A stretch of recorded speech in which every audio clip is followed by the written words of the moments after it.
Hey, Noodle Bowl, how you doing today? It is, of course, Iona in Japan. Hi, welcome back. We have one question today that I am going to address. Then we will continue with some freestyle catch-up from Japan. The question I got was, am I noticing a difference in the way that I am picking up speech, whether it's speech, hiragana, katakana, kanji? Thank you, of course, to All Hail Bob. I can always rely on you to give me a good question. So yes, when I first arrived, and the initial bump, let's just get over the initial bump, I found myself suddenly back to square one. Like I completely felt like I'd forgotten everything. I'm studying kanji just because it's fun. I found a book on my desk. It's quite weird. And I just looked at the first page and it was kanji. And obviously we've all been told that kanji is this monster that you really shouldn't touch until you're like 6 months in or something. Yeah, there are over 2,000 kanji. Every single one can be read in multiple ways. And most Japanese people don't know all of them. Like there's older ones that are very infrequent. I recently learned there's a kanji with 108 strokes. It's Taito. It essentially translates into to appear as if a dragon in flight. And you're never going to use that. Like, you're never going to tell somebody that they appear as if a dragon in flight. It's a scary, scary kanji. But I am realizing that after I started learning the kanji, that I was able to start making sense of things. Like, I can't read sentences still. Like, if I see kanji and I can recognize maybe 2 kanji on a sign, I generally know what it's referring to. I know the topic, if that makes sense. My hiragana is increasing, so thank God it's back. I went through a phase where I just couldn't read, and I think it might have been the stress of everything, but now that I guess I'm a bit more used to seeing things, the hiragana is helping. My classes allow me to call on my students in hiragana, much to their dismay. Obviously, if you've got a hard hiragana name with lots of characters, they kind of just go, yeah, she's not going to call on me, apart from when I did, just to prove that I could. And that kid was just like, damn it, of course. I would say my hiragana's caught up. Katakana, I don't know what happened. I crammed it last minute before coming. It's gone. I don't know what happened. I know some signs, if like me is an easy one because it's the 3 cat lines, and that's also kind of like a kanji thing. That's the worst one. I can read better than I can speak, is what I've always said. When I studied German as well, I was very good at reading German, but the speaking part, not so much. But that's probably just a me thing. But I'm glad you asked. And yeah, I think being surrounded in it helps to a degree. But I think don't push yourself too much on that one, because I also think if you can push yourself and you try and cram a lot, you can sometimes backpedal and you do more damage than it's worth. So you have to take it slowly and at your own pace. And I started realizing that I needed to learn more serviceable words, as opposed to just when I was on Duolingo, it was telling me about the bird that can't sing and the bird isn't dead, blah blah blah. You're not going to use those phrases. All it's really doing is showing you sentence structure, which is fair. But I started Googling recently, like what to say in a restaurant situation, the situations that do come up on a day-to-day. What do I say to people? How can I be more, I guess, comfortable in just a little tiny conversation? And that's working for me right now. So I'm trying not to push myself too much.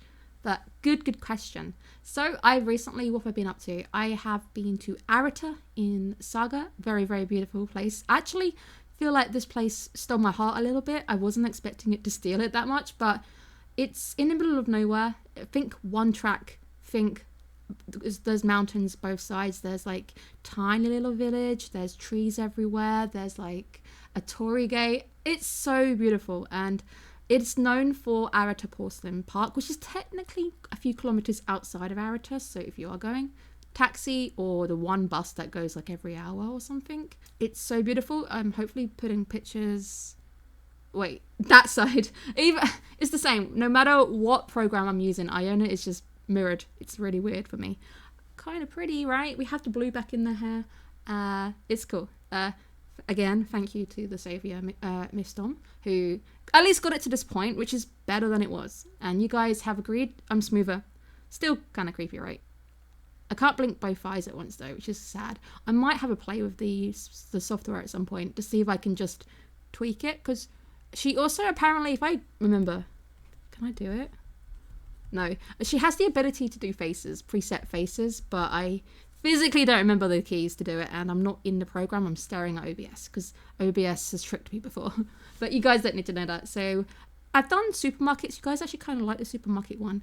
I did actually recently suggest to my ESS club we could look at anime and see the school scenes and how much is fake, how much they recognize, how much, you know, people are adding the fantasy element. Like, for example, you often see that roof scene on an anime, you know, the boy and the girl who like each other on lunch break and they're up on the roof trying to avoid everyone or something. One of my schools doesn't have a roof. Like, you physically can't get up there. So that's not happening. My second school does, but it is locked. Nobody's going up there. And apparently they only open it for graduation pictures so they can have very pretty uninterrupted pictures up on the roof. I have asked multiple times if I can go up there. Apparently I can, but people would need a reason, like, why am I going up there? So if I want to take pictures, I might have to be like, I just want to take some pictures on my phone. Please don't think weird things of me. Things like the roof scene and stuff.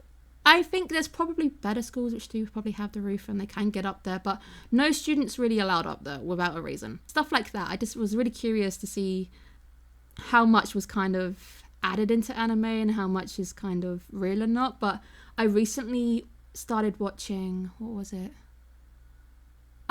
Natsume 7th season is out and it's actually set in a rural place. I can't remember if Natsume's in Kyushu. It might be, but there were little things I started to realise that I was recognising, like bus stop symbols and stuff. And it's all part of, I guess, once you've been somewhere, things kind of make a bit more sense or they have a different impact on you.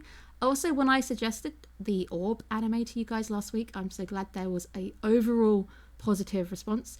It also seems that Japan over here is also loving Orb.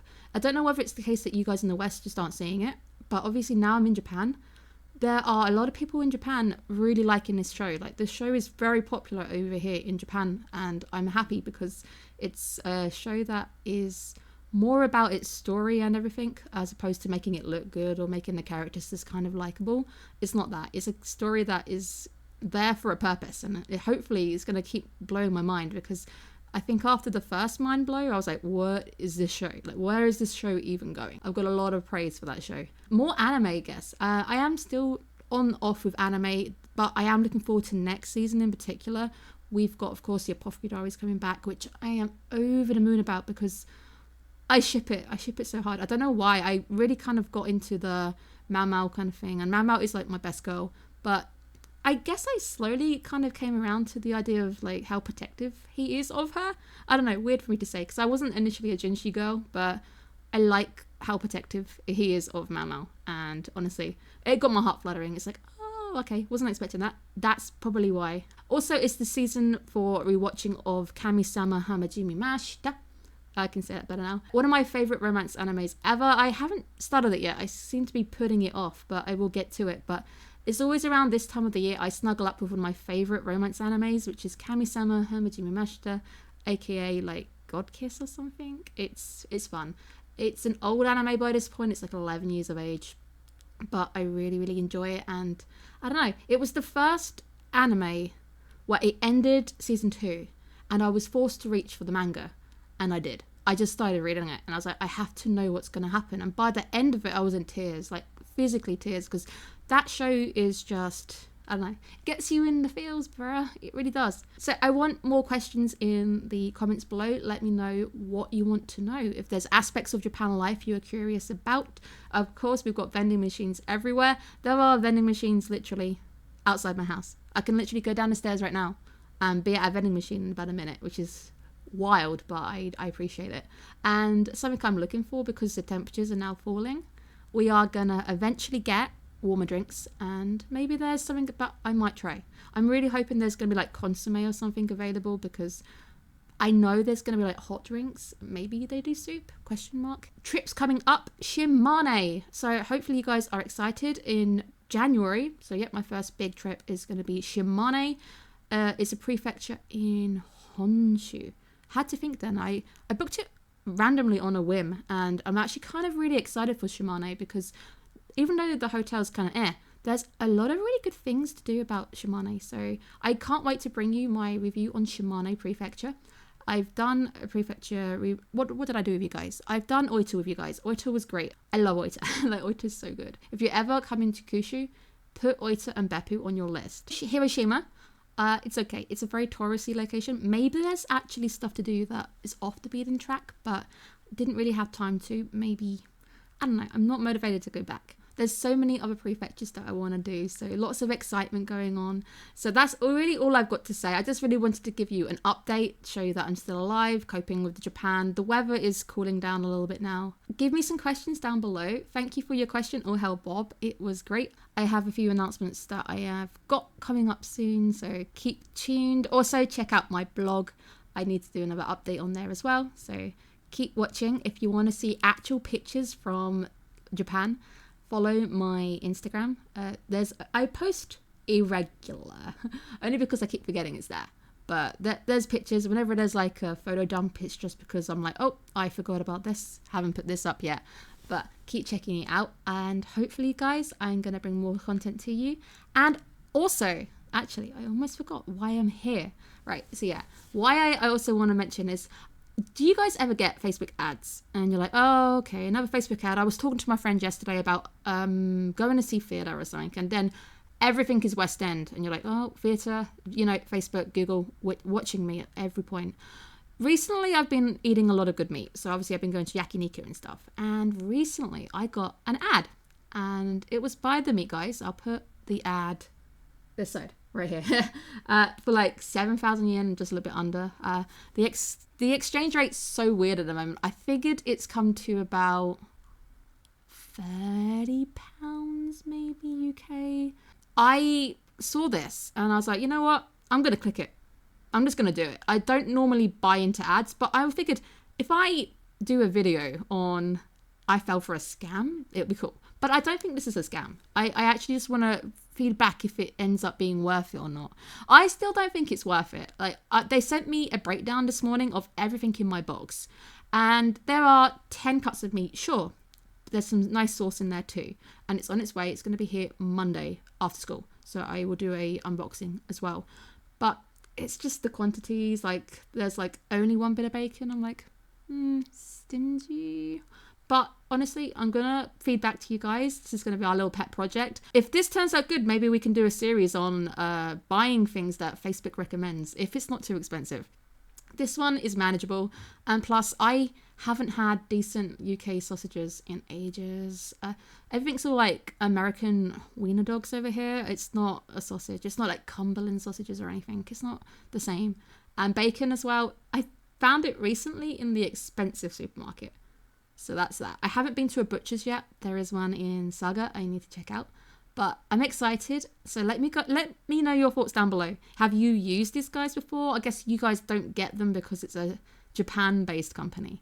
But do we think it's going to be worth the money? Do we think it's going to be decent quality? So the things I will be remarking on are good quality, good service, and worth the price. Because it might be good products, but the price may not be worth it. I think the price is steep. So I'm expecting good quality products, because especially for if it's like 2 sausages or something, I don't know. So we will open it, find out. I haven't paid too much attention to the invoice. I just saw quickly there was like 1 slab of bacon or something, but it could be a big bit of bacon. I will withhold judgment for now. But yeah, I bought this and it's coming on Monday. So fingers crossed. Have a great day, guys. Bye-bye.